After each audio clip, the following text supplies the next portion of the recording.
Ubaidullah bin Abdullah bin Utbah bin Masood has reported from Hazrat Abu Sa'id Khudri radiyallahu anhu that Allah's Apostle sallallahu alaihi wasallam one day told us extremely lengthy narratives of Dajjal, and in those narratives he sallallahu alaihi wasallam said, when the Dajjal will come, it will be forbidden for him to pass through the entrance of Medina Munawwara.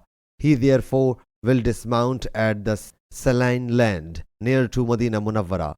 Then one day the best or one of the best men of that time will come up to him and say, I testify that you are the same Dajjal about whom Allah's Apostle sallallahu alaihi wasallam narrated to us.